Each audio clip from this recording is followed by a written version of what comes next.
হুজুরের সাথে লাগলে কেউ পারিবে? হুজুরদের অস্ত্র নাই, জনবল নাই, ধনবল নাই, হুজুরদের সাথে ল্যান্ড ফোর্স, এয়ার ফোর্স নেই, তাই বলে হুজুরের সাথে কেউ নেই এ কথা কেউ যেন মনে করো না। হুজুরের সাথে যিনি আছেন তিনি হচ্ছেন মহা শক্তিধর, এই বিশাল আসমান বিস্তীর্ণ জমিন কুল কায়নাতের একচ্ছত্র মালিক, সার্বভৌমত্বের মালিক, সকল ক্ষমতার উৎস। আওয়াজ দিয়ে বলেন তার নাম কি? সেই হুজুরদের সাথে কেউ লাগে পারবে না, পারবে না, পারবে না। আপনারা কি হুজুরদের পক্ষে আছেন? কারা কারা আছেন দুহাত তুলে আল্লাহকে দেখাও।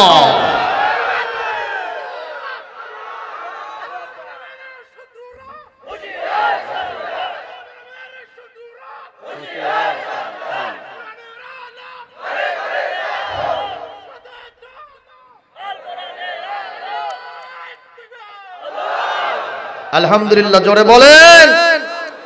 এই গ্রন্থের যিনি মুনাজ্জিল, এই গ্রন্থের যিনি অথার, এই গ্রন্থের যিনি মুনজিল, এই গ্রন্থের যিনি অবতরণকারী তিনি কে? তিনি নিজেই চ্যালেঞ্জ দিয়ে বলেছেন, শুরুতেই মুখবন্ধ ইন্ট্রোডাকশন মুকদ্দমা আল ফাতিহা ভূমিকায় বলেছেন, যালিকাল কিতাবু লা রাইবা ফি।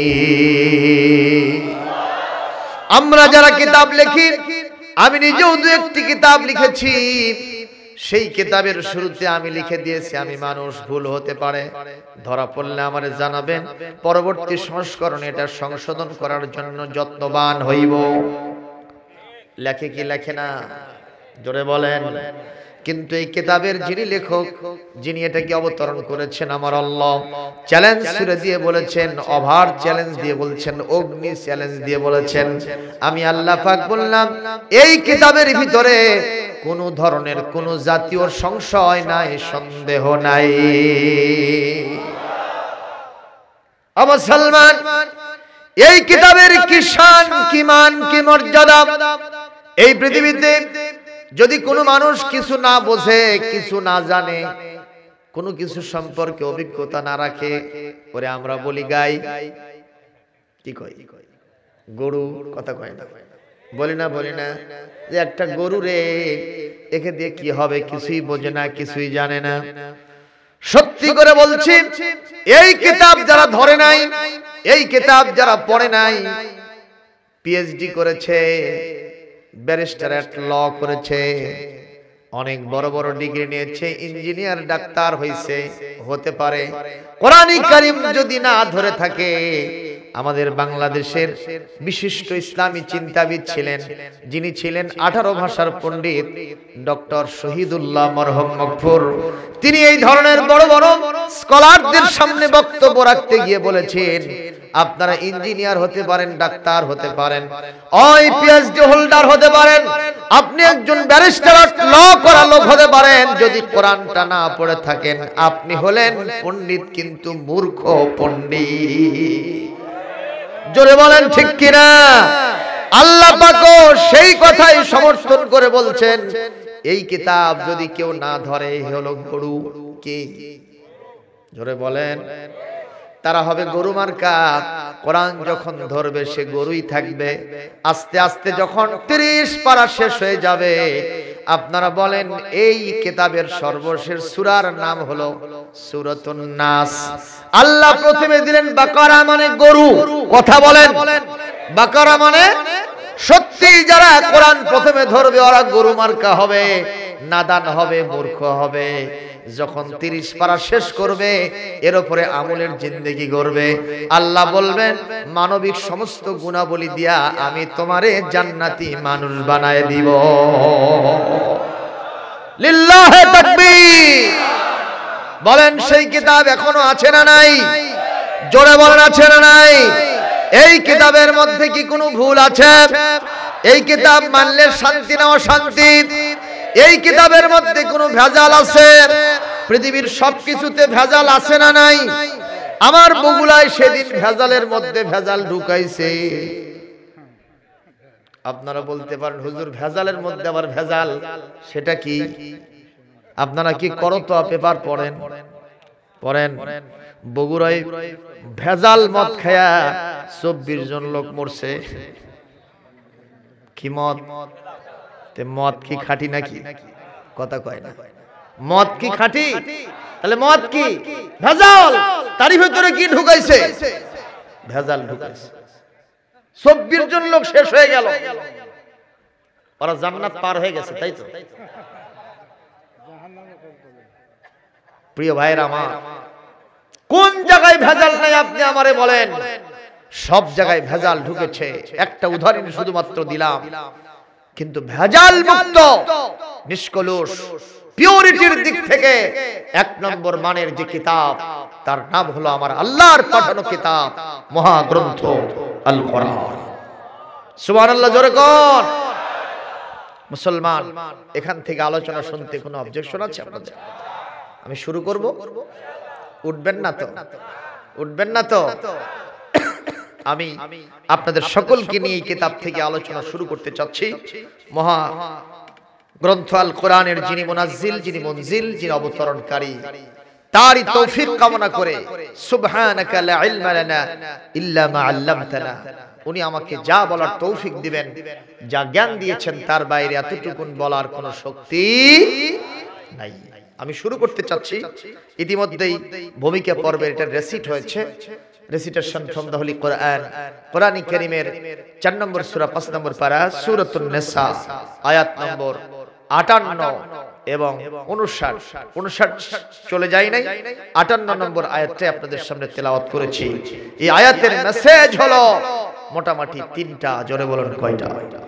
কয়টা? 1 নম্বর মেসেজ হলো আদালত, 1 নম্বর মেসেজ হলো আমানত, 2 নম্বর মেসেজ হলো আদালত, আর 3 নম্বর মেসেজ হলো ইতাআত। 3টা শব্দের ভিতরে একটু মিলজুল পাওয়া যায় না? যায় না? 1 নম্বর আমানত, সবাই বলেন 1 নম্বর আমানত। আরে কথা বলেন না কেন?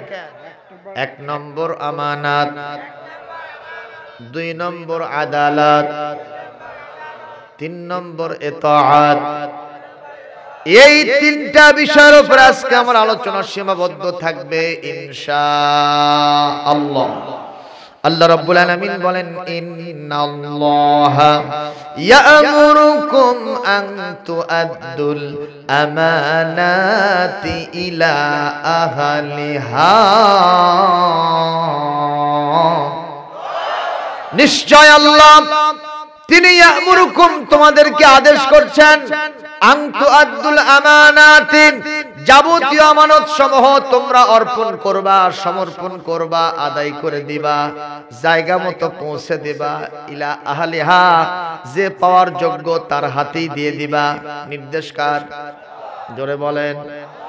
আর 2 নম্বর, ওয়াইদা হাকামতুম বাইনান নাসি আন তাহকুমু বিল আদল, যখন বিচার ফয়সালা করবা, 2 নম্বরই 4 নম্বরই 22 নম্বরই করবা না।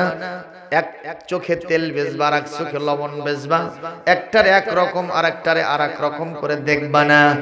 ওই যার হবে ফাঁসি তারে দেবা হাসি, যার হবে হাসি তারে দেবা ফাঁসি, যার হবে ফাঁসি তাকে দেবা হাসি। এইরকম উল্টা পাল্টা কাম করবা না। ন্যায় ইনসাফ ভিত্তিক আদালতের সাথে বিচার ফয়সালা করবা। নির্দেশকার? জোরে বলেন, নির্দেশকার।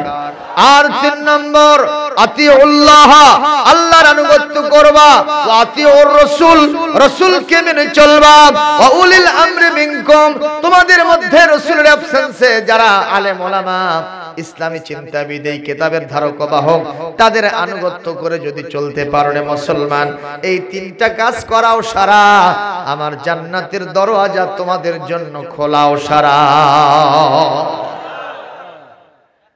আমরা এই 3টা বিষয় আলোচনা শুনতে রাজি আছি ইনশাআল্লাহ। বিষয় হলো কয়টা? আরো জোরে, জোরে হলো না? সবাই বলেন। ওরে বাবা, এবার থামেন।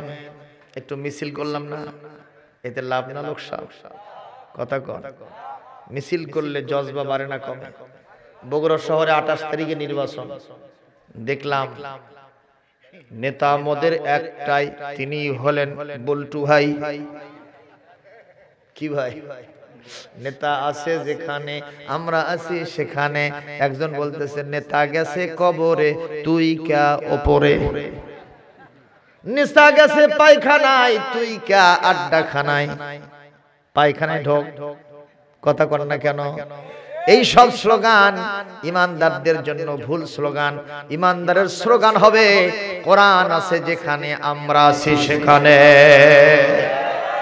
ঠিক কিনা বলেন? যেখানে কোরআন নাই, রাসূল নাই, আল্লাহ নাই, কিতাব নাই, ওই সমস্ত জায়গায় মুসলমান থাকতে পারে না, পারে না, পারে না। ঠিক না? ঠিক। প্রিয় ভাই সকল, তবে মিছিল করার প্রয়োজন আছে। করলে কি হয়? জজবা হয়, জজবা হয়। ইসলামের প্রথম মিছিল হযরত ওমর রাদিয়াল্লাহু তাআলার নেতৃত্বে শুরু হয়েছিল। সুবহানাল্লাহ। সর্বপ্রথম মিছিল উনি যখন ইসলাম গ্রহণ করলেন কোন কিতাব পড়ে? সবাই বলেন। আমি যে প্রথমে বলেছিলাম এই কিতাব লিতুখরিজান নাস মিনাজ জুলুমাতি ইলান নূর। This is a holy book, Al-Quran Al-Karim, we have sent down to you in order that you may bring forth mankind from darkness to light by the permission of the Lord to the way of Almighty and All-Praised Allah subhanahu wa ta'ala. জোরে করো আল্লাহু আকবার। এই কিতাব মানুষকে অন্ধকার জাহালতপূর্ণ একটি তমসাচ্ছন্ন অবস্থা থেকে আলোর দিকে, জান্নাতের রাস্তার দিকে, আলো ঝলমল পরিবেশের দিকে বের করে নিয়ে আসে। ওমর রাসূলুল্লাহর মাথা কাটতে যাচ্ছিলেন, কাল্লা করতে যাচ্ছিলেন। ঘটনা কি হাসান না মিছা? সবাই বলেন।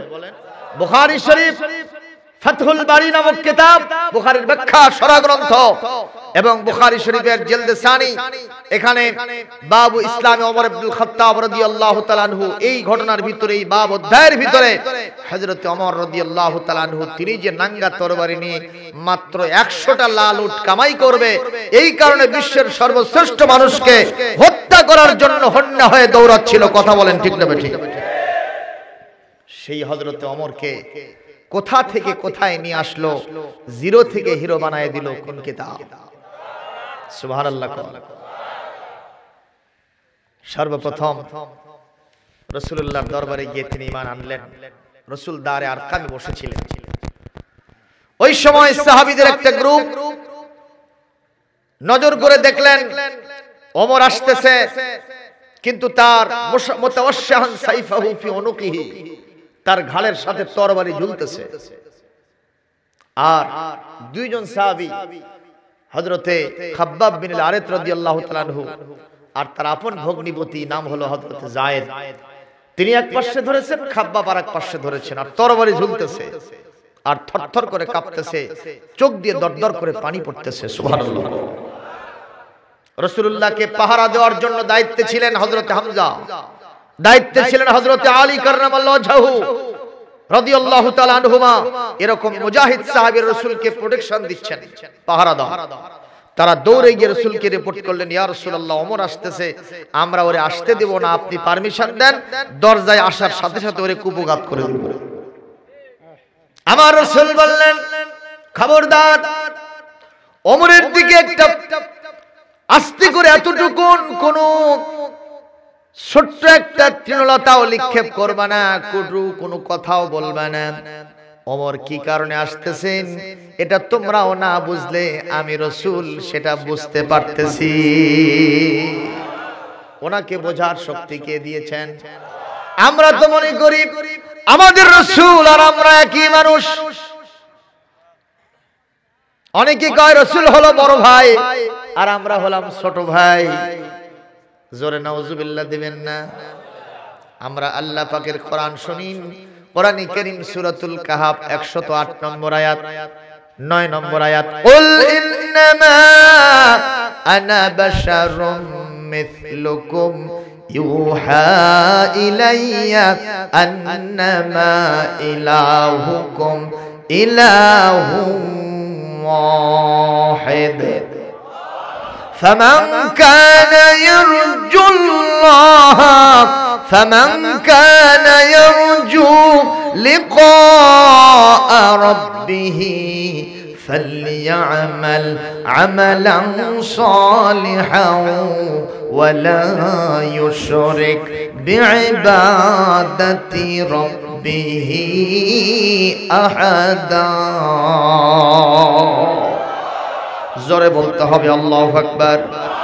আল্লাহ রাব্বুল আলামিন বলেন আমার রাসূল তোমাদের মতো একজন মানুষ।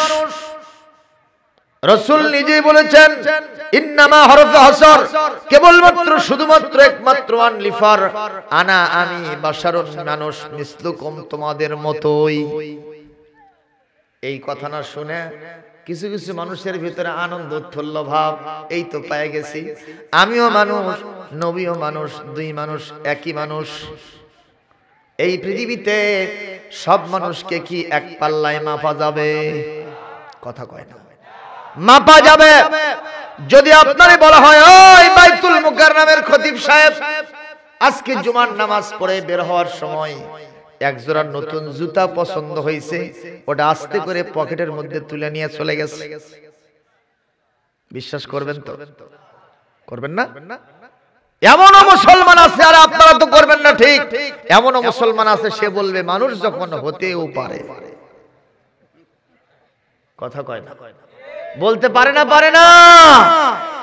কথা বলেন, পারে না? পারে না? এরকম বলতে পারে, কিন্তু মুসলমানদের কান পাতলা হওয়া যাবে? সব কথা বিশ্বাস করা যাবে? সব মানুষকে এক পাল্লায় মাপা যাবে?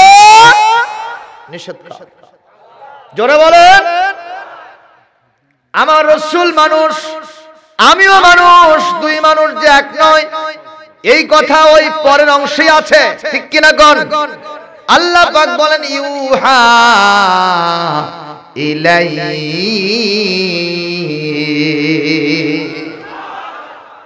আমি মানুষ তোমাদের মতোই, কিন্তু আমার উপরে আল্লাহর পক্ষ থেকে ডাইরেক্ট ওহী আসে, আমি সেই ওহী দেয়া পরিচালিত হই। সুবহানাল্লাহ।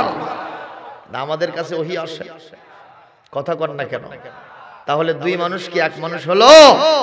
এটা কখনো কামনা করা যায় না। আমি প্রায় জায়গাতে বলি, আজকেও বলতেছি। ক্লাসে গিয়ে এক স্যার জিজ্ঞেস করছে, বাবা বলো তো what is the difference between milk and cat? দুধ আর বিড়ালের মধ্যে কি পার্থক্য? এক ছাত্র লাফায় এটা কয়, sir there is no difference between milk and cat. দুধ আর বিড়ালের মধ্যে কোনো পার্থক্য নাই। স্যার তো চমকে উঠছে, কয় রে কোথায় দুধ আর কোথায় বিড়াল? এই দুটোকে একসাথে সে সিমিলার করেছে, মিলজুল করেছে কেমনে? বাবা ব্যাখ্যা দিবা না? দুইটা এক কেমনে হয়? কোথায় বিড়াল আর কোথায় দুধ? কয় স্যার এমনি স্যার হইছে না, দুধেরও ছানা হয়, বিড়ালেরও ছানা হয়। আপনারা কোন ছানা বানান দেখছেন? ওই 6 আকার দুনটার 9 আকার। এক ছানা মানে হলো বাচ্চা, ঠিক কি না? আর এক ছানা মানে হলো রসগোল্লা। কথা কর না কেন? আজকের এই গ্রামে যদি কোনো জামাই জি এসে থাকে, তারে কি বিড়ালের ছানা দিয়া বিদায় করবেন? মেয়ের ভাত হবে? ভাত তো দূরের কথা, রুটিও পাবে।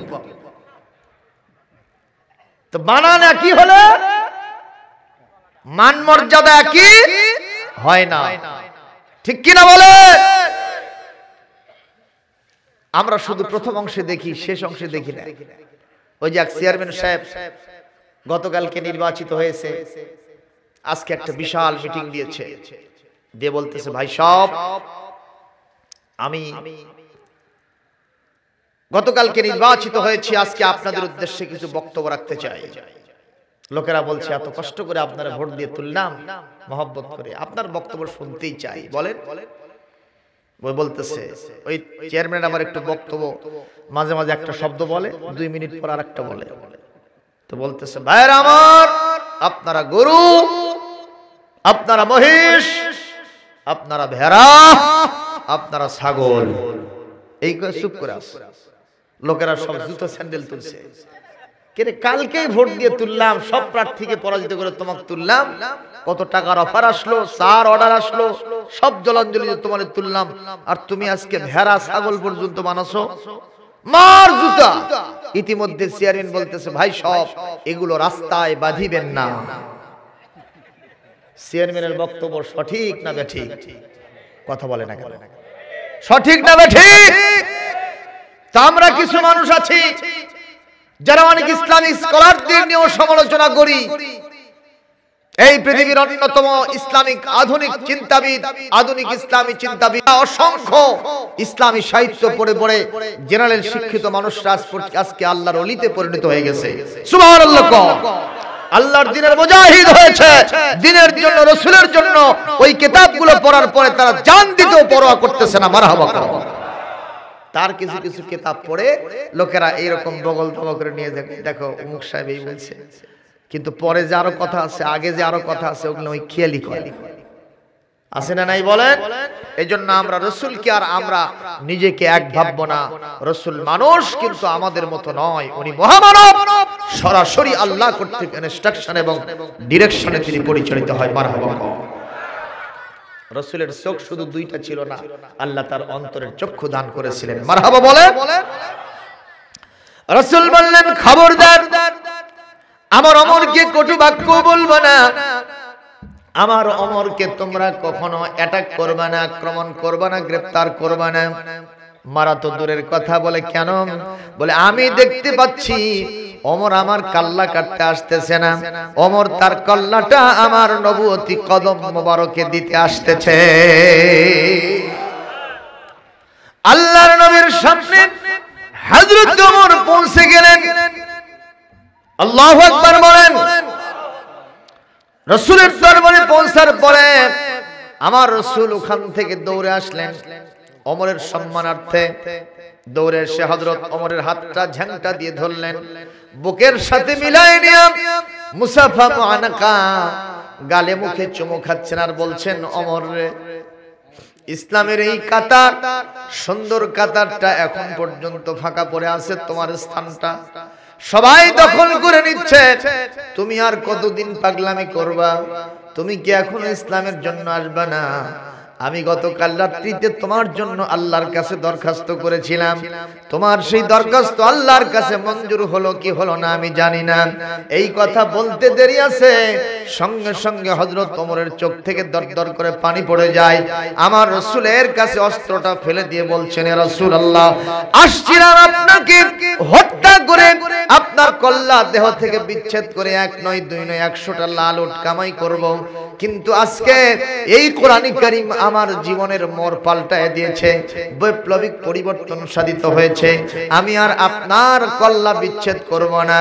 আমি সিদ্ধান্ত নিয়েছি, যারা আপনার কল্লা নিতে আসবেন আমার তরবারি দিয়া আপনার পক্ষে আমি তাদের কল্লা বিচ্ছেদ করে দিব।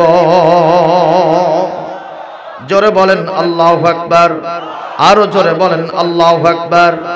আমার রাসূল হযরত ওমর কিনারের কালিমা পড়ে দিলেন। রাসূল তার মজলিসে সাহাবীদের সামনে কোরআন থেকে তালকিন দিচ্ছেন, তরবিয়াত দিচ্ছেন, তাদের সামনে বয়ান করতেছেন। ইন দা মেন টাইম মাঝখান থেকে হযরত ওমর দাঁড়ায় বলেন, ইয়া রাসূলুল্লাহ, হাল আনতা হাক্কুন, আল্লাহু সুবহানাহু ওয়া তাআলা হুয়া হাক্কুন, আল কিতাবু হাক্কুন। ইয়া রাসূলুল্লাহ, কি বলেন? আল্লাহ কি সত্য নয়? আপনি রাসূল কি সত্য নয়?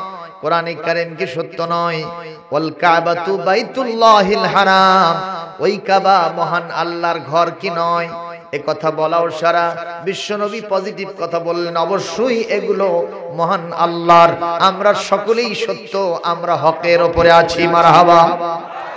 হুজুর এই কথা বলার সাথে সাথে হযরত ওমর বললেন, ইয়া রাসূলুল্লাহ, যদি সবগুলো হক হয়ে থাকে আর ওই কাবা যদি মুসলমানদের হয়ে থাকে, ওখানে ওরা এসে মূর্তি স্থাপন করবে, মাতামাতি করবে, আপনার বিরুদ্ধে স্লোগান দেবে, আমি ওমর আপনার পক্ষে থাকতে তা মেনে নিতে পারবো না। ওমরের মতো মুসলমান কয়জন দরকার? কথা বলেন আরো জোরে। দাও খোদা দাও আবার আমায় ওমর দারাজ দিল, দাও আলীর মতো বীর সেনানী, আলীর মতো বীর সেনানী, জগতে নিখিল, দাও খোদা দাও আবার আমায় ওমর দারাজ দিল। হামজাকে দাও ঘরে ঘরে, জীবন দিতে অকাতরে আমার কাবা ভাঙতে আলে আমার কাবা ভাঙতে এলে পাঠাও আবাবিল দাও খোদা দাও আবার আমায় ওমর দারাজ দি। ওমরের মতো মুসলমান কয়টা দরকার? আরো জোরে বলেন। বাংলাদেশে আলেম দিয়ে ঘর ছাওয়া যায়, আলেমের এত সংখ্যা বেড়ে গেছে, ওই শয়তানরা কয় আলেম এখন পায়ে পায়ে বাজে। আলেম কি পায়ে পায়ে বাজে?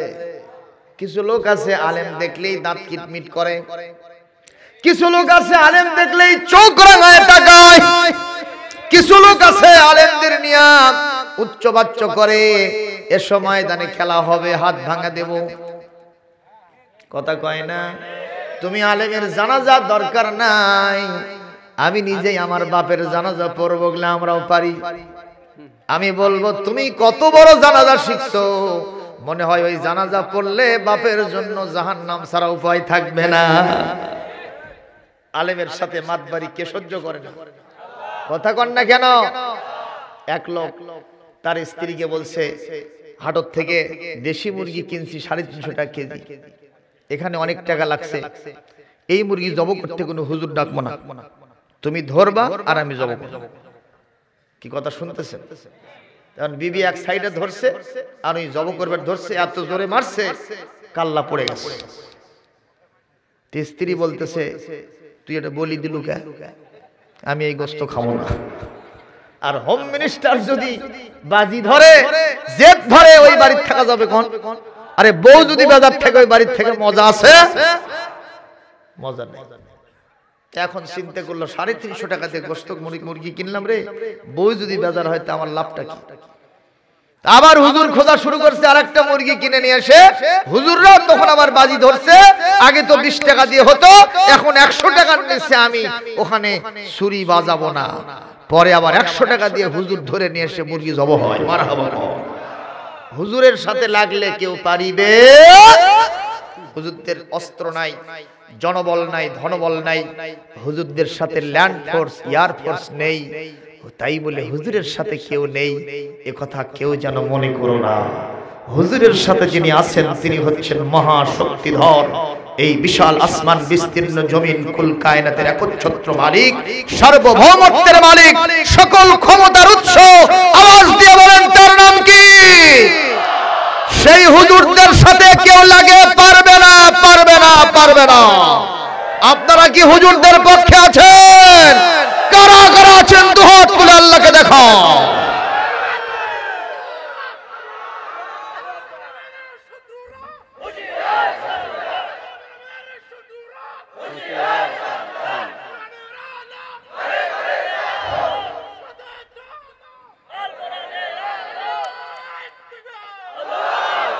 আলহামদুলিল্লাহ জোরে বলেন। আমরা মানুষের উপকার চাই, ঠিক বলেন না? ঠিক না বলেন? এই যে করোনা ভাইরাস, আপনারা কি পত্রিকায় দেখেন নাই, মিডিয়ায় দেখেন নাই? মিডিয়াতে এত প্রচার হয়েছে যার করোনা ভাইরাস হয়েছে তার কাছে যাও না, 15 দিন পর্যন্ত কোয়ারেন্টাইনে রাখো, ওই ঘরের মধ্যে কেউ যাবে না। স্বামীর অসুস্থ, বিবি দরজার কাছে গিয়া ভাত ইনকে ঠেলে দিয়ে তা মা হাত দিয়ে ঠেলে দিয়ে পালিয়ে চলে আসে। কথা কন না কেন? স্বামী মারা গেছে, বিবি বাড়ির থেকে পালাই গেছে, বাপ মারা গেছে, বাপের লাশ রেখে ছেলেরা পালাই গেছে। আরে কথা বলেন না কেন মিয়া? সন্তান মারা গেছে, পিতা লাশটাকে রেখে পালায়ে চলে গেছে জীবন বাঁচানোর জন্য। কেউ কাছে আসে নাই, প্রশাসন আসে নাই, এসেছে তোমার মসজিদের ইমাম মুয়াজ্জিন, ওরে জানাজা করে লাশ দাফন কি বলে ধৌত করেছে, কাফনের কাপড় পরাইছে, নিজেরাই ছোটমোটো একটা জানাজা দিয়া জীবনের ঝুঁকি নিয়ে লাশ দাফন করেছে। বুঝতে হবে, জানতে হবে, এই জাতির ভিতরে সবচাইতে বেশি দেশকে এবং দেশের মানুষকে আলেম সমাজই বেশি ভালোবাসে। প্রমাণিত সত্য কথা, ঠিক কিনা বলেন? আর আমাদেরকে বলো রাষ্ট্রবিরোধী, সমাজ বিরোধী, দেশ বিরোধী বক্তব্য নাকি আমরা রাখি। কোন কারণে দেশ বিরোধী বক্তব্য রাখবো? আমরা তো এই দেশের সন্তান, নাকি ভারত থেকে পাসপোর্ট করে আসছি? আমার 14 পুরুষ এই দেশের সন্তান। কয়েকদিন আগে জমি ট্যাক্স দিয়ে আসলাম, দেখতে চাইলে এখনই বার করতে পারবো। কোন কারণে দেশ বিরোধী বলো? কোরআনের পক্ষে বলি সেই জন্য নাকি? যত দোষ নন্দ ঘোষ, সত্যটা বললেই দোষ। কবি বলছে, যত দোষ নন্দ ঘোষ, সত্যটা বললেই দোষ, করলে অন্যায়ের প্রতিবাদ, নামটা হবে তোমার মৌলবাদ। ওই পেন্টাগনে হামলা হলো, দোষীকে নাচে না গেল। পেন্টাগনে হামলা হলো, দোষীকে নাচে না গেল। মুসলমানদের করে দোষী দিল অপবাদ, নামটা হবে তোমার মৌলবাদ। আমরাও সিদ্ধান্ত নিয়েছি, মৌলবাদ বলো, আগাবাদ বলো, গোরাবাদ বলো, যেইটাই বলো, কোরআনের কথা বলতে আমরা দ্বিধা করব না, করব না, করব না। কোরআন বলেছি, কোরআন বলছি, এক সেকেন্ড জীবন থাকা সত্ত্বেও কোরআন থেকে এক চুল পরিমাণ সরে দাঁড়াবো না, দাঁড়াবো না, দাঁড়াবো না। আপনারা কি কোরআনের পক্ষে থাকতে রাজি আছেন? আবার হাত তুলে আল্লাহকে দেখান মিয়া।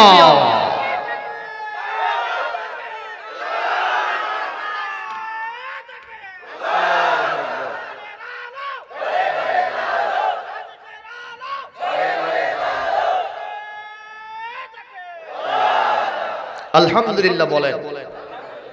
হযরত ওমর বলেন, হুজুর সবই যদি সত্য হয়, কাবাও যদি মুসলমান হয়, মুসলমানদের হয়, তো ওইখানে ওরা এসে মাতবাড়ি করবে, আর আপনি এখানে বসে থেকে শুধু আমাদেরকে জিকির শিখাবেন, এখানে শুধু কোরআন শিখাবেন, তা তো হয় না। আমি ওমর থাকতে ওদের মাতবাড়ি আমি সহ্য করব না। আপনি আমাকে পারমিশন দেন, আমি কাবাতে মিছিল নিয়ে যাব। মারহাবা। কাবাতে কি নিয়ে যাবে? মিছিল নিয়ে যাবে। হুজুর বললেন, আমার ইসবের সাবরান জামিলা, একটু ধৈর্য ধরো, ওয়েট এন্ড সি, একটু দেরি করো, আমাদের সংখ্যাটা একটু ভারী হোক, এত তাড়াতাড়ি গেলে ওদের হাতে মার খাওয়া লাগতে পারে। হযরত ওমর বললেন, হুজুর কি যে বলেন আপনি, কিছুই চাই না, শুধু আপনার দোয়াটা চাই। আপনার দোয়া থাকলে আমার দুনিয়া আখিরাত সব হয়ে যাবে, আমার অস্ত্র শস্ত্র সব হয়ে যাবে। আমার রাসূলের দোয়া পাওয়ারটা কম না বেশি? কথা বলেন না কেন? দোয়া করাও লাগে না, শুধুমাত্র একটু পা বাড়ায় দেন, আরশে আজিমে পৌঁছে যান, আঙ্গুল ইশারা করেন, আকাশের চাঁদটা দ্বিখণ্ডিত হয়, এরকম ভাবে মাথা উত্তোলন করেন যেন কিবলাটা পরিবর্তন হয়ে যায়। সঙ্গে সঙ্গে আল্লাহ পাক আয়াত নাজিল করে বলেন, কদ নারা তাকাল্লুবা ওয়াজহিকা ফিস সামা। হে নবী, আপনি বারবার আসমানের দিকে তাকাচ্ছেন, এটা কেউ না দেখলেও আমি দেখতে পেয়েছি। মনের অবস্থা যদি কেউ না জানে, আমি জানতে পেরেছি। আমি ডাইরেক্ট ঘোষণা দিলাম, ওই বাইতুল মুকাদ্দাস আপনার কিবলা থাকবে না, থাকবে না। এখন থেকে আপনার কিবলা হবে কাবা শরীফ। জোহরের নামাজ কিংবা আসরের নামাজ পড়তেছেন মসজিদে কিবলাতাইন ফি বানি সালেম মদিনাতুল মুনাওয়ারা, ওই মসজিদে আমি নামাজ পড়েছি।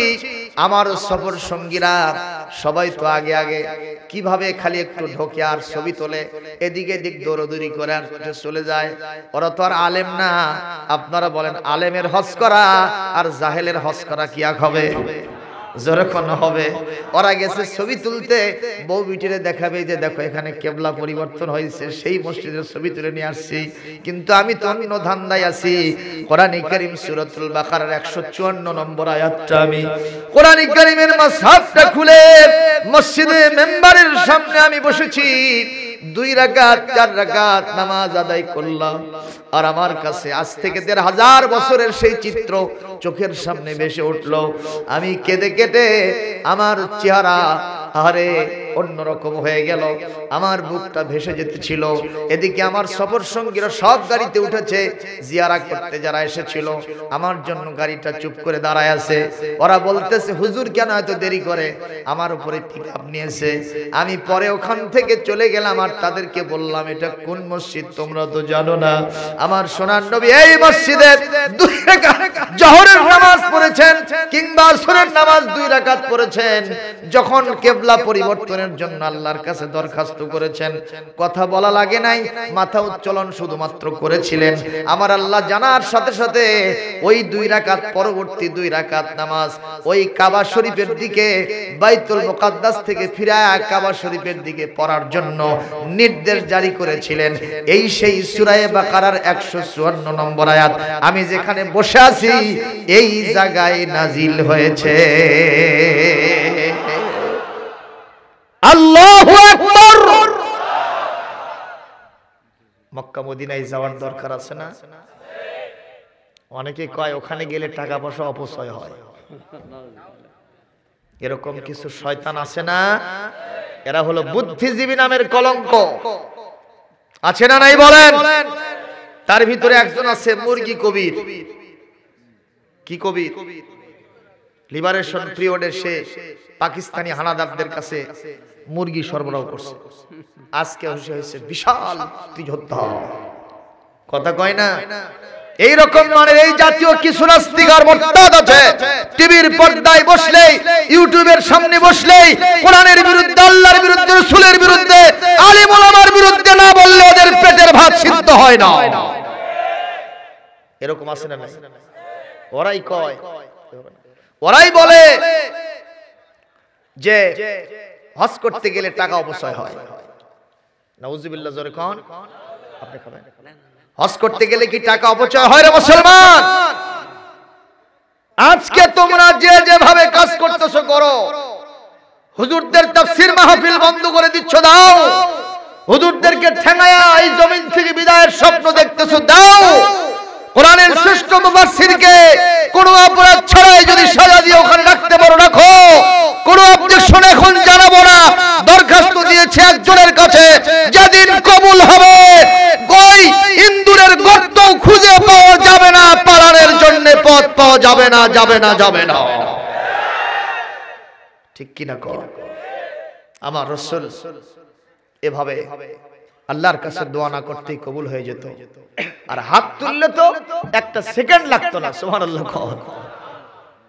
হযরত আবু হুরায়রা যখন ইসলাম গ্রহণের সময় আসে, রাসূল সাল্লাল্লাহু আলাইহি ওয়াসাল্লাম বসে আছেন বাসায়, আবু হুরায়রা এসে কাঁদতেছেন। হুজুর বললেন, ইয়া আবু হুরায়রা লিমাযা তাবকি? বাবা, why you are crying? তুমি কাঁদছো কেন? হযরত আবু হুরায়রা রাদিয়াল্লাহু তাআলা বলেন, ইয়া রাসূলুল্লাহ, আমার মা আমাকে মেরেছে। তো তোমার মা তোমাকে মেরেছে, আমি তোমার মার বিরুদ্ধে কি করব? এখানে কোনো দখল আন্দাজ আমি করতে পারবো না, ইন্টারফেয়ার করতে পারবো না। মায়ের অধিকার আছে সন্তানকে শাসন করবে, ঠিক কি না? আবু হুরায়রা কিন্তু তখন রাসূলের সাহাবী, ভক্ত, অনুরক্ত। রাসূল মায়ের অধিকার নিশ্চিত করলেন। সুবহানাল্লাহ। আবু হুরায়রা বলছেন, হুজুর আমি জানি আপনি আমার মায়ের বিরুদ্ধে অ্যাকশনে যাবেন না, আমিও তা চাই না।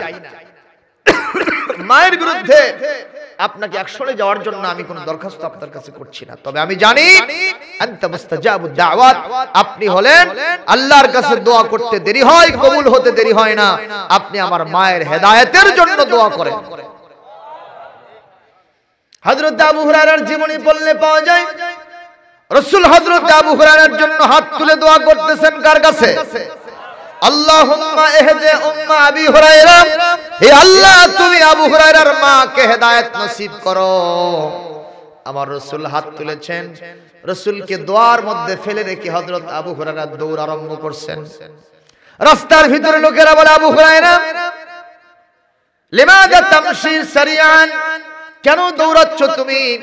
তুমি তো ভদ্র মানুষ, শরীফ মানুষ, তুমি তো দৌড়ঝাঁপ করো না। নিঃসন্দেহে তোমার কোনো বিপদ হয়ে গেছে, কি বিপদ বলো। হযরত আবু হুরায়রার জামার কাপড় টেনে ধরেন, উনি জামার কাপড় ছেড়ে নিয়ে বলেন, আমার জামার কাপড় টেনে ধরো না রে, ধরো না, আমার কোনো বিপদ হয় নাই, মুসিবত হয় নাই, আমার রাসূল আমার মায়ের জন্য দোয়া করেছে, আমি দৌড়ায়া দেখতে চাই, আমি দৌড়ায়া আগে আমার বাড়িতে পৌঁছে যাই, না রাসূলের দোয়া আমার আগে আমার মায়ের কাছে পৌঁছে যায়, কোনটা হইল আমি সেইটা দেখার জন্য দৌড়াদৌড়ি করতেছি। হযরত আবু হুরায়রা দৌড়ে চলে গেলেন, বাসায় যাওয়ার পরে তিনি দরজায় নক করলেন, ভেতর থেকে আওয়াজ আসলো, কে? হযরত আবু হুরায়রা বলেন, আমি যখন অতীতে মায়ের কাছে এসেছি বারবার, যখন মাকে তাওহীদের নরমিয়াত খুঁজে পেলাম, আমার মন বলল বিশ্ব নবীর নিক্ষিপ্ত তীর তার নিশানায় পৌঁছে গেছে। হযরত আবু হুরায়রা বলেন, মা আমার দরজা খুলে দিলেন। কষ্ট হচ্ছে মুসলমান, কিছুক্ষণ চলবে নাকি বন্ধ হবে? ওয়াজ চালাবো, খারাপ লাগতেছে না তো? একটু জিকির করেন সুবহানাল্লাহ।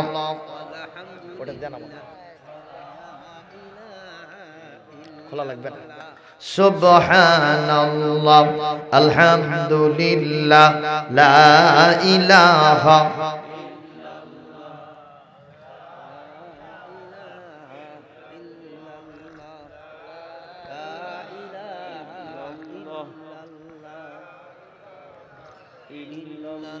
সুবহানাল্লাহ, আলহামদুলিল্লাহ, লা ইলাহা লা ইলাহা ইল্লাল্লাহু মুহাম্মাদুর রাসূলুল্লাহ সাল্লাল্লাহু।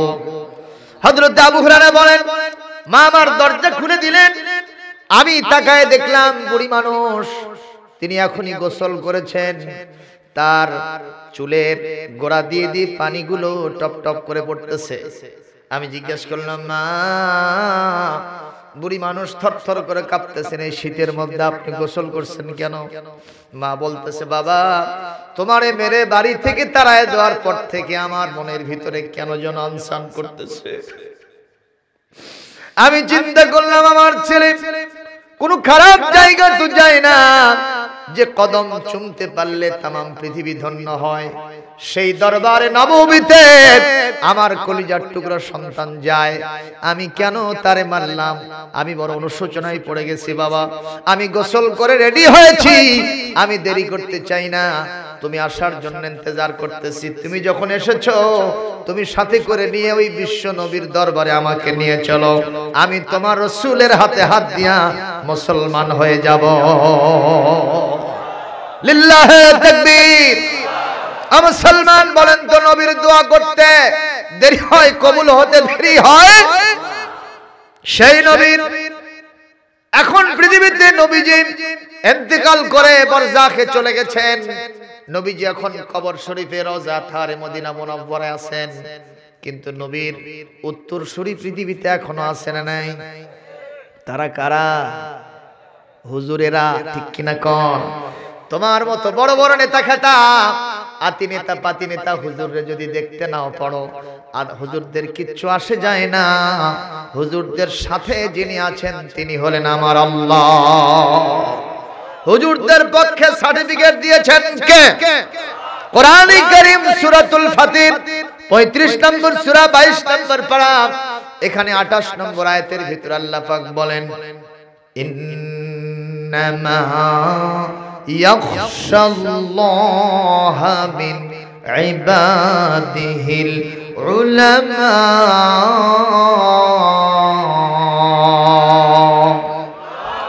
সূরা মুজাদালা 11 নম্বর আয়াত, ইয়ারফাইল্লাহুল্লাযীনা আমানু মিনকুম ওয়াল্লাযীনা উতুল ইলমা দারাজাত। কোরআনে কারীমের সূরাতুল আম্বিয়ার 7 নম্বর আয়াত, সূরাতুন নাহল 43 নম্বর আয়াত, একটা আয়াত দুই জায়গায় সেটিং দিয়ে আলেমদের মর্যাদা বুলন্দ করেছেন কে? আল্লাহ পাক বলেন ফাসআলু আহলাদ যিকরি ইন কুনতুম লা তা'লামুন। আরো জোরে বলতে হবে আল্লাহু আকবার। এই আয়াতগুলি আলেমদের সামনে নাজিল করেছেন কে? সে আল্লাহ এখনো আছেন না নাই? একটু কি বয়স হইছে? খবরদার আলেমদের দিকে চোখ রাঙাবা না, আলেমদের দিকে আঙ্গুল ইশারা করবা না। একটা আঙ্গুল দিয়া আলেমকে সাইজ করতে চাইবা, তোমার হাতের চারটা আঙ্গুল তোমার দিকে ইশারা করে বলতেছে এই বম্বাস্টিক মার্কা লিডার, আলেমের বিরুদ্ধে যাস না, তুই সরখার হয়ে যাবি, ধ্বংস হয়ে জাহান্নামে চলে যাবি। জোরে বলেন, কাউকে সাইজ করতে হইলে আঙ্গুল তোলে কয়টা? আর চারটা কোন দিকে? এর ভিতরে শিক্ষা আছে না নাই? সুতরাং আমরা কেউ কাউকে সাইজ করতে চাবো না। কথা বলেন, আপনারা কি বজলুর রশিদের ওয়াজ শোনেন নাই? কিছু কিছু বাস্তব কথা কয় উনি, কি কর দেখে নেব রে আগামীকাল সকাল 10টা। কথা কর না কেন? সকাল 10টা, সকাল 10টার সময়, তার আগে গোসল করতে টিউবওয়েলে গেছে, সাবান দিয়েছে তো, আর সাবানের ফেনা যায় ওখানে পিচ্ছিল হয়ে গেছে, ক্যাম্বা করে এদিকে আগে গেছে, এইরকম শীতপাটা, মাথা পড়ে ফেটে আউলে গেছে। কি হুজুর সাইজ হচ্ছে না? ওই হচ্ছে সাইজ। কি হলো? আরেক দল মিছিল করতে যাচ্ছে হুজুরদের বিরুদ্ধে, ফাঁসি চাই, ফাঁসি চাই, ফাঁসি ছাড়া আমরা নাই।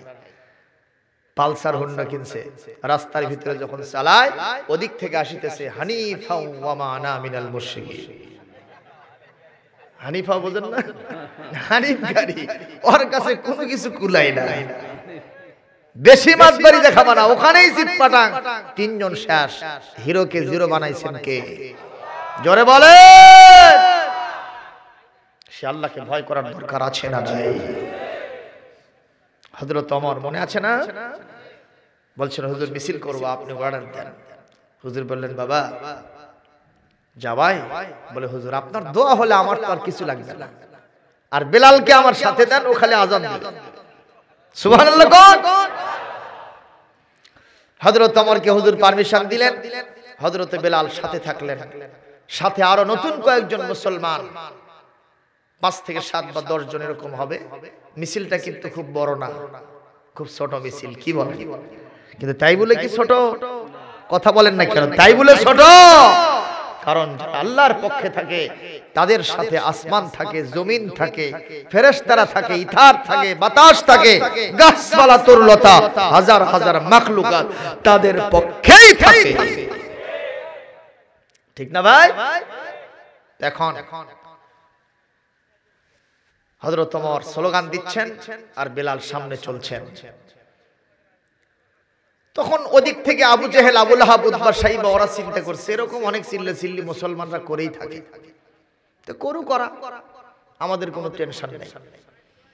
কিন্তু হযরত বেলালকে নিয়ে যাওয়ার পরে বাইতুল হারামের পাশে যখন বেলালকে দাঁড় করায় দিয়ে বলছে বেলাল তুমি আযান দাও, কাফেররা সব সহ্য করতে পারে কিন্তু বেলালের আযান সহ্য করতে পারে না। হযরত বেলাল শুরু করছেন আল্লাহু আকবার, আল্লাহু আকবার, আল্লাহু আকবার, আল্লাহু আকবার, আশহাদু আন লা ইলাহা ইল্লাল্লাহ, আশহাদু আন লা ইলাহা ইল্লাল্লাহ, আশহাদু আন্না মুহাম্মাদার রাসূলুল্লাহ, আশহাদু আন্না মুহাম্মাদার রাসূলুল্লাহ।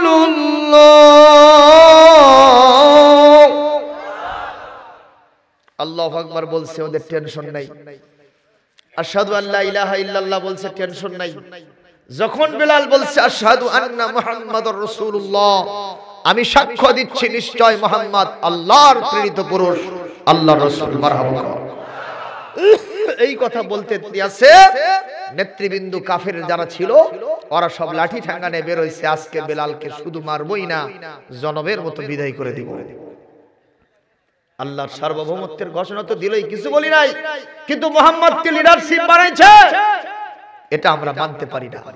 আজকেও পৃথিবীতে অনেক আছে, জোরে কোন আছে না নাই, যারা সবকিছু মানে কিন্তু নবীজির নেতৃত্ব সমাজে প্রতিষ্ঠিত হোক তা চায় না। কথা কোন না কেন? নবীজির নেতৃত্ব পৃথিবীতে কায়েম হোক তা তারা নবীজির জন্য দরুদ পড়বে, সালাম পড়বে, কিয়াম করবে, মিলাদ করবে, নবীজির জন্য মসজিদের ভিতরে গড়াগড়ি দিবে, নবীজির জন্য সব করবে, কিন্তু নবীজির নেতৃত্বে একটা সমাজ চলুক এই লোকেরা তা পছন্দ করে না। কথা বলেন, আছে না নাই? এই জন্য কবি আফসোস করে বলছে, নবীজির ওই কথা কইয়া, নবীজির ওই কথা কইয়া সবাই কান্দে, কিন্তু নবীর সমাজ গড়ার কাজে শত দ্বন্দ্ব মনে বাজে। নবীজির কথা শুনতে ভালো, নবীর কথা শুনতে ভালো, বক্তৃতার বিবৃতিতে সবাই বলতে পারে, সে আদর্শে ব্যক্তি জীবন রাষ্ট্র গড়ার কাজে পিত্ত জলের স্যাঁত করে বকে আজে বাজে, কিন্তু নবীর সমাজ গড়ার কাজে শত দ্বন্দ্ব মনে বাজে। নবীর নামে গড়াগড়ি, নবীর নামে দরুদ পড়ি মসজিদের ভিতরে, সে আদর্শে ব্যক্তি জীবন রাষ্ট্র গড়ার কাজে পিত্ত জলের স্যাঁত করে বকে আজে বাজে। তিনি হলেন আল্লাহ রসুল, তিনি হলেন আল্লাহ রসুল, এমনটি কি সাজে, কিন্তু নবীর সমাজ গড়ার কাজে শত দ্বন্দ্ব মনে বাজে। এই কথা যদি কেউ বক্তৃতায় বলে, প্রচলিত সমাজ ব্যবস্থা বলে এই হুজুর ওয়াজ করতে আসে রাজনীতি করবে। আপনারা বোধহয় বোঝেন না, বলে না, বলে না, কথা কয় না, বলে না, বলে না।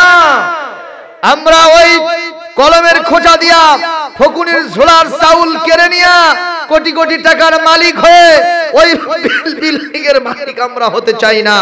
ওই রাজনীতি আমরা পছন্দ করি না। তবে বিশ্ব নবীর রাজনীতি, হযরত ওমরের রাজনীতি, আবু বকর সিদ্দিকের রাজনীতি, খুলাফায়ে রাশিদার রাজনীতি আমরা ছাড়তেও জানি না, ছাড়তেও পারি না, পারি না, পারি না। আপনারা কি বিশ্ব নবীর সেই রাজনীতি করতে রাজি আছেন? কারা কারা রাজি আছেন আবার হাত তোলেন মিয়া।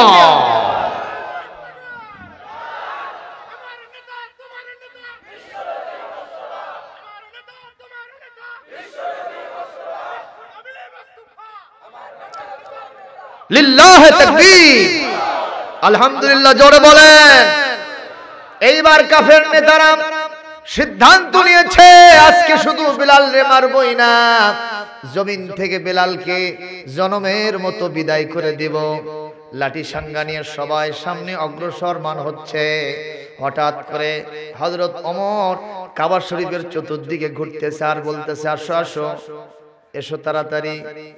যারা তাদের পিতাকে সন্তান হারা করতে চায়, যারা তাদের সন্তানদেরকে এতিম বানাতে চায়, স্ত্রীদেরকে বিধবা বানাতে চায়, আসো ওমরের সাথে তাদের বোঝা পড়া হবে।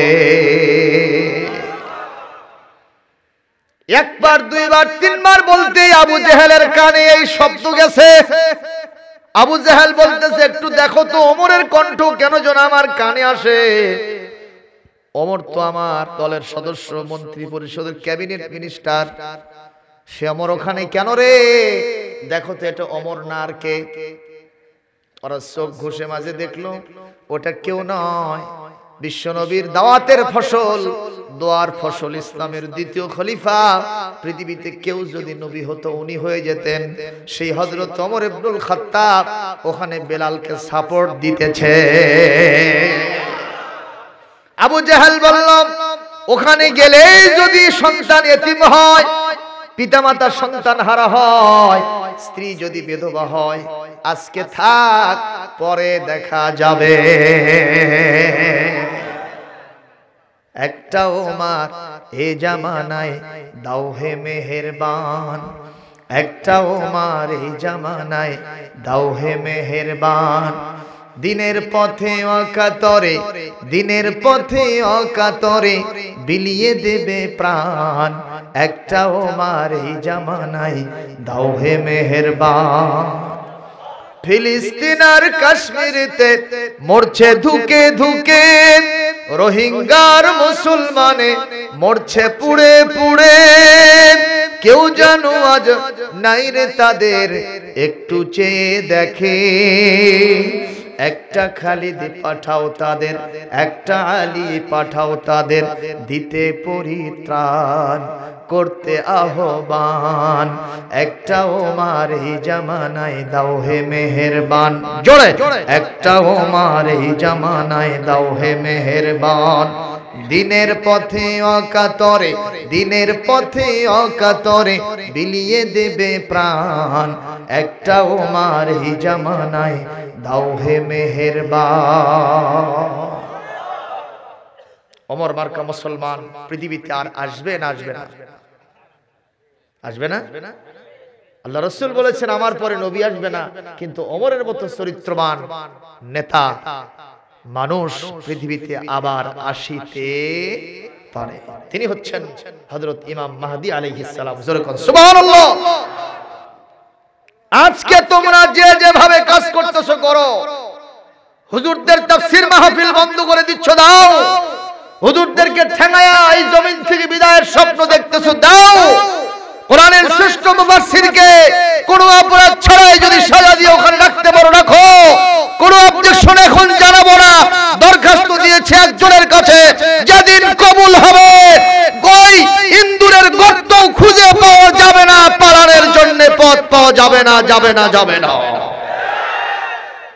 ঠিক কি না কর? প্রিয় ভাইরা আমার, খুবই নজর করে কথা শোনেন। বিশ্বনবী সাল্লাল্লাহু আলাইহি ওয়াসাল্লাম এই কাবায় একদিন ঢোকার জন্য হযরত আলীকে বললেন, আলী রে, যেই কাবাকে এতদিন তওয়াফ করলাম, ওই কাবার ভিতরে কি আছে আমি তো দেখতে পারলাম না, আমি একটু কাবার ভিতরে ঢুকতে চাই। হযরত কাবায় ঢুকবেন কেমনে? এত বড় একটা তালা কাবার গেটে ঝুলতেছে, আর ওই চাবি তো আমার হাতেও নাই, আপনার হাতেও নাই। এই কাবার চাবি আছে ওই সব লিডারদের হাতে যারা আপনার বিরোধী শক্তি। এখানে ঢোকার কোনো কায়দা নাই। হুজুর বললেন, এ আলী রে, এই রকম হাজারো চাবি আমার আল্লাহর হাতে আছে।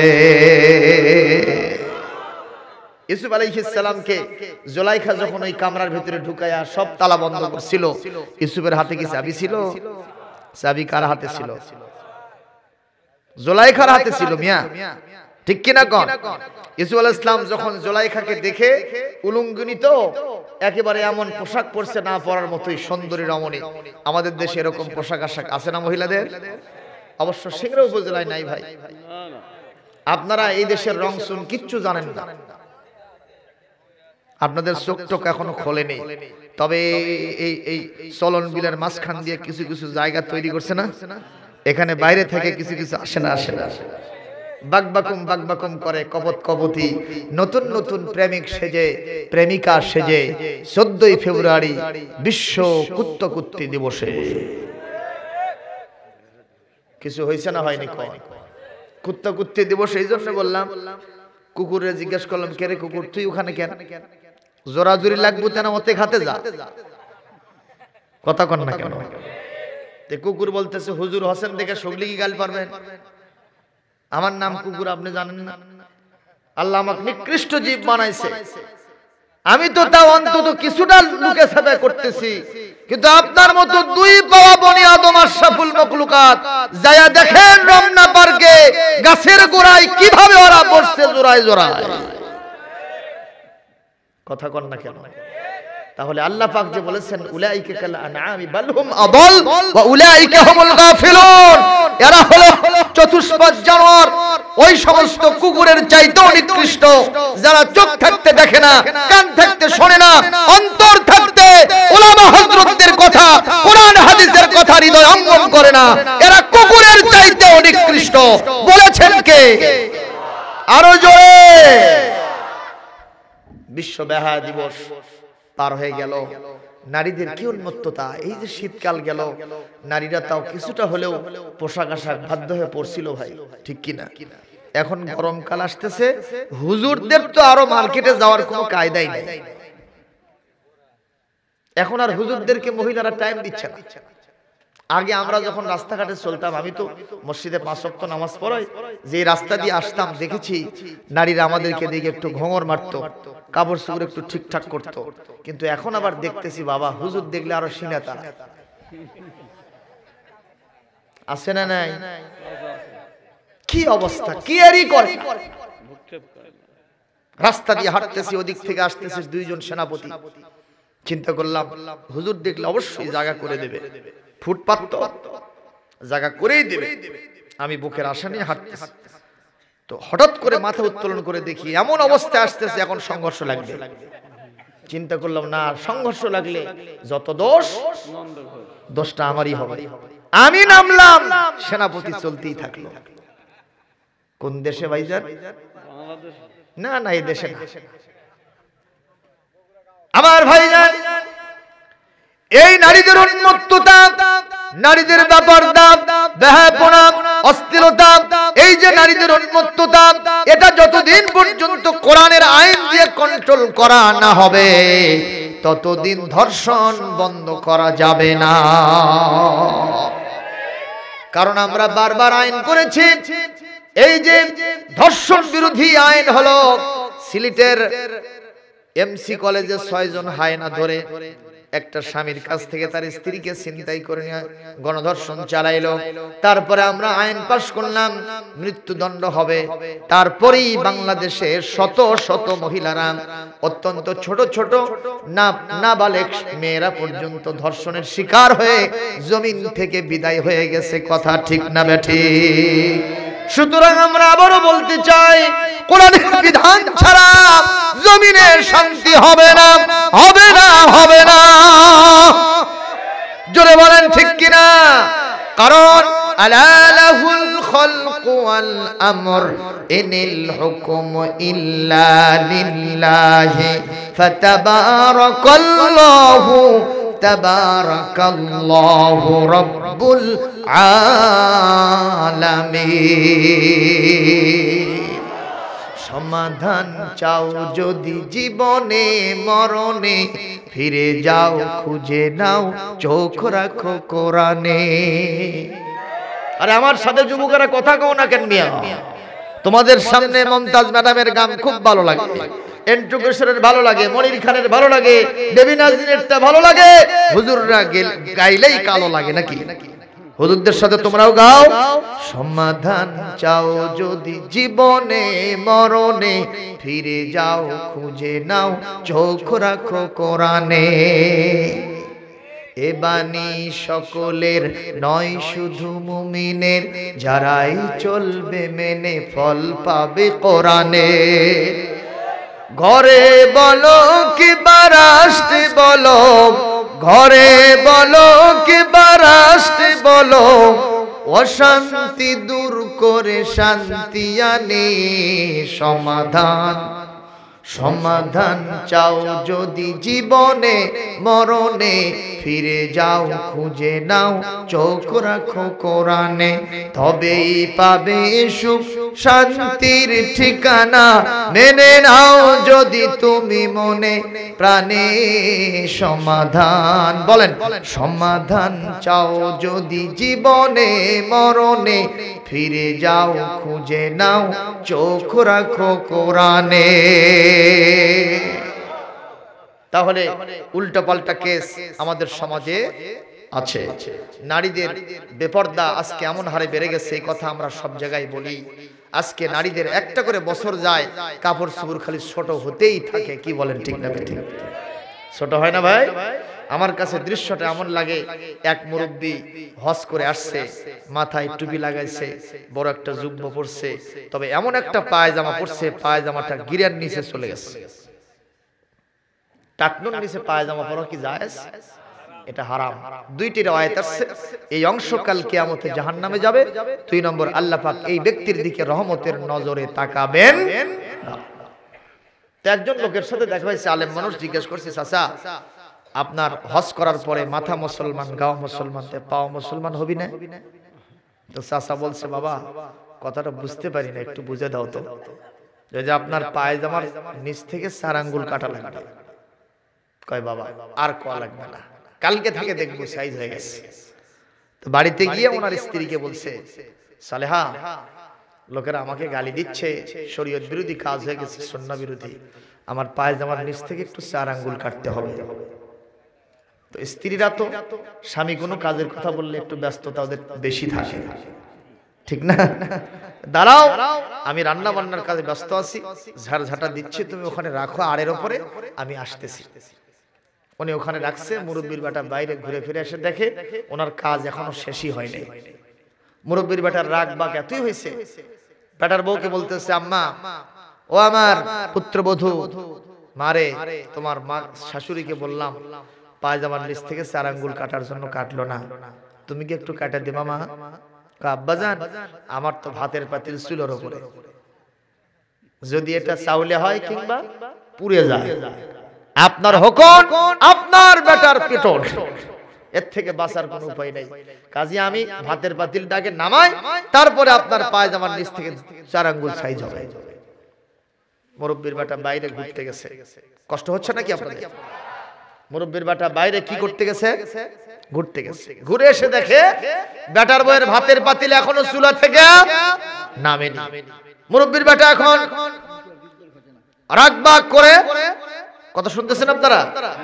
রাগবাগ করে ওই পায়জামাটা ব্যাগের ভিতরে উঠায় নিয়ে মারছে দৌড় টেইলার্সের দিকে।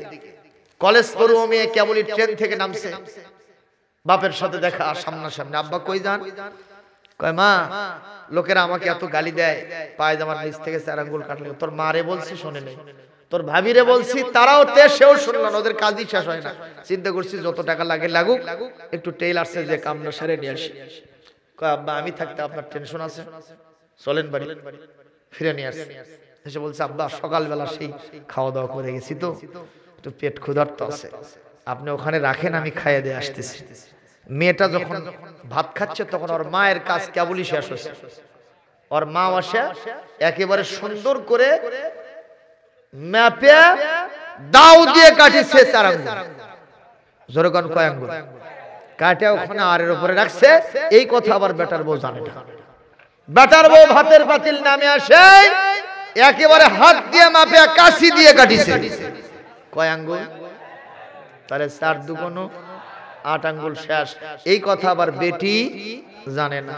খাওয়া দাওয়া সেরে এসে প্লাস 100% মহব্বত আর ভালোবাসা নিয়ে সুন্দর করে মাপজোক দিয়া ও আর ধাও নেয় নেই, কাশিও নেয় নেই, কেসি দিয়ে 4 আঙ্গুল চাতাইছে। এখন 3 4 কত আঙ্গুল? আরো জোরে। আচ্ছা এটা কি এখন আর পায়জামা আছে? এর নাম হলো দ্যাট ইজ কল জাঙ্গে। আজকে আমাদের মেয়েদের পোশাক আশাক হয়েছে এই জাঙ্গে মার্কা। একটা করে বছর যায় 4 আঙ্গুল করে খাটো হয়, পাতলা ফিনফিনা হয়। এই মুরব্বি যদি এই জাঙ্গে পরে এখন রাস্তায় নামে, আগে তো লোকেরা গালি দিয়েছে, এখন বলবে যে হাজিনা পাজি পাথর মারে। ঠিক না বে ঠিক কোন? আমার মামনদের উদ্দেশ্যে আমি দরদ ভরা মন নিয়ে বলতেছি, এই সব অবস্থা থেকে আপনারা ফিরে আসেন। ইউটিউবে রেকর্ড হচ্ছে, এগুলো বাইরে ছড়িয়ে যাবে। যারা এটা শুনবেন তাদের কাছে আমি করজোরে নিবেদন করে বলছি, এই অবস্থা থেকে আপনারা ফিরে আসেন। নচেত কোরআনের সংবিধান কায়েম হলে বেপর্দা নারীকে গাতায়া জেলখানায় ঢুকায় দেওয়া হবে। পর্দানসীন না হওয়া পর্যন্ত জেল থেকে ছাড়া হবে না, ছাড়া হবে না, ছাড়া হবে না। জোরে বলেন ঠিক কি না? আপনারা যারা ঠিক ঠিক বলতেছেন আপনারাই তো উৎসুরি দেন। মোটরসাইকেল কিনছে পালসার, হয়েছে আলসার, কিছুক্ষণ পরই ক্যান্সার। বউরে লিপস্টিক মার্কা সাজায়া লাইলুদি বের করে পেট পিট বের করে হাই হিল পরায়া রাস্তাঘাটে ঘুরে বেড়ায়। এটা কি হিন্দুর ছেলেরা? মুসলমানরা ছেলেরা এটা করতেছে। তুমি দাউস হয়ে যাবে, দায়ুস হয়ে যাবে, জান্নাতের সুগন্ধ তোমার নাকে আসবে না, বলেছেন বিশ্ব নবী জনাবে মুহাম্মদুর রাসূলুল্লাহ সাল্লাল্লাহু আলাইহি ওয়াসাল্লাম। আল্লাহ আমাদের তৌফিক দিন, বলি আমিন। আমার রাসূল সাল্লাল্লাহু আলাইহি ওয়াসাল্লাম কাবায় ঢুকবেন, হাতে কি নাই? চাবি নাই। চাবি কার হাতে? আল্লাহর হাতে তো আছেই, কিন্তু কাফেরদের লিডারদের হাতে চাবি আছে। রাসূল বললেন টেনশন করো না, আল্লাহই ব্যবস্থা করে দিবে, আমাকে নিয়ে চলো। হযরতে আলীর সাথে হুজুর আসলেন, এসে দেখলেন সত্যি ইয়াবরত তালা ঝুলতেছে, কিন্তু চাবি নাই। রাসূল বললেন আলী দেখো তো কোন কুল কিনারা করা যায়, কার হাতে চাবি আছে? বলে হুজুর এই কাবার চাবি থাকে হযরত ওসমান ইবনে তালহার হাতে, ওসমান ইবনে তালহার হাতে। বলে একটু যাও তো, আমার কথা বললে হয়তো তার অন্তরে একটা সফট কর্নার জাগতে পারে, চাবিটা দিলে আমি একটু কাবার ভিতরে ঢুকতাম, মজা করে কাবাটা দেখে নিতাম। সুবহানাল্লাহ। হযরতে আলী ওসমানের বাড়িতে গেলেন, যাওয়ার পরে দরজায় নক করলেন। ভেতর থেকে ওসমান বলতেছে কে? ঝাঁঝালো কণ্ঠে বলতেছে কে? হযরত ওসমান বললেন উখরুজু ইলাইয়া, একটু বের হয়ে আসেন, আপনার সাথে আমার কথা আছে। ওসমান বের হয়ে আসলো। হযরতে আলী বললেন আমার বিশ্ব নবী যার কদম চুমতে পারলে তামাম পৃথিবী ধন্য হয়, যার জন্য কাবা সৃষ্টি, যার জন্য মক্কা মদিনা সৃষ্টি, গোটা ভূখণ্ডই সৃষ্টি, সেই নবী দুজাহান এই কাবার ভিতরে একটু ঢুকতে চান, কাবার চাবি বোধহয় আপনার হাতে আছে। বলে নিঃসন্দেহে আমার হাতে আছে। তুমি তো এমন কথা বলছো, এটা আমি তো করে দিতে পারবো না। এত বড় সাহস তার কেমনে হলো? ওই কাবার কন্ট্রোলিং পাওয়ার তো এখন আমাদের হাতে। মুহাম্মদ ঢুকতে চাইলেও মুহাম্মদকে আমি ঢুকতে দেব না। বলেন নাউজুবিল্লাহ। হযরত আলী তার চাহনি দেখে, সিম্পটম দেখে আশাহত হয়ে গেলেন। বিশ্ব নবীর কাছে আসলেন, রিপোর্ট করলেন ইয়া রাসূলুল্লাহ, ইয়া হাবিবাল্লাহ, আমি মায়ুস, আমি আশাহত, সম্ভবত কাবার দরজা খুলে দিতে পারবো না। ওসমান নেগেটিভ কথা বলেছে, কাবাতে চাবি দেবে না খোলার জন্য। হযরত রাসূলের সাথে হযরত আলী যখন কথা বলেন, in the mean time Osman সেখানে এসেছে, এসে বলতেছে মুহাম্মদ মাদা তুরিদু, হোয়াট ডু ইউ ওয়ান্ট, তুমি কি চাও? আমার রাসূল বলেন ওসমান হালিল মিফতাহ লিল কাবাতিল মুশাররাফ আলা ইয়াদাইক, তোমার হাতে কি এই কাবার চাবিটা আছে? ওসমান বলছে অবশ্যই আছে। তুমি কি চাও? বলে চাবিটা চাই, একটু দরজা খুলে দাও, ভেতরে ঢুকতে চাই। এই কথা বলতে দেরি আছে, ঝাঁঝালো কণ্ঠে চেঁচিয়ে মেচিয়ে শিরকের কর্কশতা নিয়ে আবার নবীর সামনে বলল মুহাম্মদ তোমার এত দুঃসাহস কে দেখালো? খবরদার এরকম কথা আর জীবনে বলবা না, কাবায় তোমারে আমি ঢুকতে দেব না, দেব না, দেব না। এইটা একটা রওয়ায়াত আছে। আরেকটা রওয়ায়াত আছে কাবার সামনে নবীজি দাঁড়িয়ে আছেন ঢোকার জন্য। কেন দাঁড়িয়ে আছেন? এইটাই তার অপরাধ। এত জোরে ধাক্কা মেরেছে, আমার সোনার নবীজি পিছন দিকে আছাড় খেয়ে পড়ে গেছে। জোরে কর নাউজুবিল্লাহ। ও মুসলমান, কাবার মালিক কে? আমার নবীকে নবী রাসূল বানাইছেন কে? সেই নবীজি আজকে কাবায় ঢুকতে পারছেন না। হাতের মধ্যে পাওয়ার না থাকার কারণে, ক্ষমতা না থাকার কারণে। এই জন্য কোরআনে কারীম আর সুলতান, কোরআন আর সুলতান এই দুইটা যদি এক জায়গায় না হয়, কোরআনের সৌন্দর্য প্রকাশ করা যায় না। কথা বলেন, কথা বলেন। এই কারণেই রাষ্ট্র শক্তি প্রয়োজন কোরআনের সৌন্দর্য প্রকাশ করার জন্য, ঠিক না বেঠিক? মিয়ানমারের সরকার প্রধান নাম কি? ওয়াং সাং, কি সর্বশেষ কি? সূচি আছে, আছে, আছে না গেছে? শেষ। আপনারা হলেন হুজুর না মরেনি তো, এখন বেঁচে আছে। আরে মেয়ে যার পাছার তলে সিয়ের নাই, ওর বাঁচা আছে। আর কথা কর না কেন? যে সব চেয়ারের লোক, ওদের যদি পিছনে চেয়ার না থাকে বুঝবেন ওদের বাঁচা নয়। এখন যদি রাস্তায় দাঁড়ায় রিক্সা চালককে কয় ভাই একটু দাঁড়াও, কেন? কয় বাজারে মাছ কিনতে যাব। কয় টাইম নেই। ঠিক না? আমেরিকার প্রেসিডেন্ট ডোনাল্ড ট্রাম্প, ওর নাম ট্রাম্প, প্রেসিডেন্ট হয়েই মুসলমানদের উপরে করেছে জাম। ঠিক না বেঠিক? 7টা দেশের মুসলমানদের ওই দেশে প্রবেশ অধিকার নিষিদ্ধ করেছিল। আজকে আমেরিকার চেয়ারটা তার জন্য নিষিদ্ধ করেছেন কে?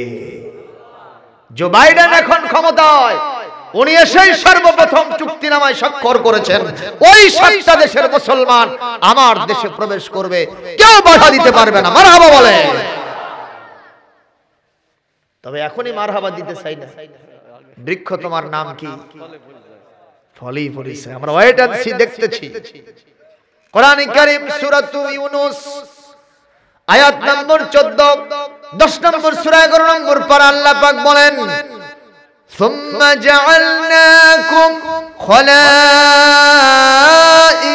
ফিল আরদি মিন বা'দিহিম লিনানজুরা কাইফা তা'মালুন। আল্লাহ রাব্বুল আলামিন বলেন, এক দলের পরে, এক গ্রুপের পরে আরেকটা গ্রুপকে আমি ক্ষমতায় নিয়ে আসি। আমি দেখতে চাই তোমার আমল কেমন হয়। আমল যদি ভালো হয় ক্ষমতার দৌড় তোমার বাড়বে, আর যদি খারাপ হয় আমার গোলামদের সাথে ফেরাউনের মতো, নমরুদের মতো আচরণ করো, আমি এক থাপ্পড় দিয়ে নামায়ে দিয়া রাস্তায় ভিক্ষার ঝুলি দিয়ে দিব। কথা বলেন ঠিক না বেঠিক? এ ওয়াদা কি আমার না আল্লাহ? জোরে বলেন কার? আমার নবীজি বললেন, এ ওসমান তুমি কার গলা ধাক্কা দিয়েছো রে? হযরত আলী বলছেন, হুজুর আমি সহ্য করতে পারছি না। ইয়া রাসূলুল্লাহ, ইয়া হাবিবাল্লাহ, আমার কলিজা ফেটে যাচ্ছে। আমার সামনে আপনাকে মা বাপ তুলে গালি দিয়েছে, আমার সামনে আপনাকে গলা ধাক্কা দিয়েছে। আপনি আমাকে পারমিশন দেন, আস্তাযিনু ইলাইকা আযরিবু উনুকা হাযিহিল কাফিরাল মুশরিক, এই মুশরিকের গর্দান তার শরীর থেকে আমি উড়ায়ে দিব। হুজুর বললেন, আলী রে ইসবির সাবরান জামিলা, ওইটা দিছি। আমি পৃথিবীতে কোনো মানুষের গর্দান উড়ানোর জন্য আসি নাই। আমি মানুষ যাতে শান্তির সাথে বসবাস করতে পারে, যে মানুষ আমার ইট পাথর মারবে আমি তার জন্য ফুলের তোড়া নিয়ে সামনে হাজির হয়ে যাব। যে মানুষ আমার বাপ মা তুলে আমারে গালি দেবে, আমি হাত তুলে তার জন্য হেদায়েতের দোয়া করব। আমার ঘর ভাঙিয়েছে যারা, আমি বাঁধি তার ঘর, আপন করিতে ঘুরিয়ে বেড়ায়, যে করেছে মরে পর। আল্লাহু আকবার বলেন। আমি কারোর সাথে শত্রুতা করতে আসি নাই। আলী এত তাড়াতাড়ি অধৈর্য হয় না, তুমি একটু দাঁড়াও। হযরত আলী বলতেছেন, হুজুর সহ্য করতে পারছি না। হুজুর ওখান থেকে আস্তে করে উঠলেন, ওঠার পরে ঝেড়ে ঝেড়ে নিয়ে এইবার ওসমানের হাতটা খপ করে ধরে বললেন, ওসমান একটা কথাই কাবাকে সাক্ষী রেখে বলতেছি, আজ হোক কাল হোক এই কাবার চাবি আমার হাতে আসবে। সেই দিন আমার ইখতিয়ার থাকবে, আমি যাকে ইচ্ছা তাকে কাবার চাবি দিতে পারবো। ওই আরবের কাফেররা আমার বিশ্ব নবীকে কাঙ্গাল বলে, আর কাঙ্গালের কথা বাসি হলেও, কথা বলে না, কাঙ্গালের কথা বাসি হলেও ওই কাফেররা আগে থেকেই জানতো এই মুহাম্মাদের কথার ভিতরে বরকত আছে, রহমত আছে। যেটাই মুখ থেকে বের হয় সেটা কারেন্টের মতো আল্লাহর কাছে কবুলিয়তের মর্যাদা পেয়ে যায়। ওরা বলতেছে, ওসমান বলতেছে, থরথর করে কাঁপতে কাঁপতে বলতেছে, ইয়া মুহাম্মদ, যেরকম সাল্লাল্লাহু আলাইহি ওয়াসাল্লাম, আজকে তুমি যে আমার সামনে কমিটমেন্ট ব্যক্ত করলে এই কাবার চাবি তোমার হাতে একদিন আসবে, এ কথা 100% সত্য। আজ হোক কাল হোক কাবার চাবি যে তোমার হাতে যাবে তাতে কোনো সন্দেহ নাই। আর আমি জানি এই কাবার চাবি আর গোটা বিশ্বের নেতৃত্ব, আমেরিকার নেতৃত্ব, বাংলাদেশের নেতৃত্ব, প্রেসিডেন্ট, প্রধানমন্ত্রী হওয়ার চাইতে কাবার চাবি রাখার মর্যাদা অনেক বেশি।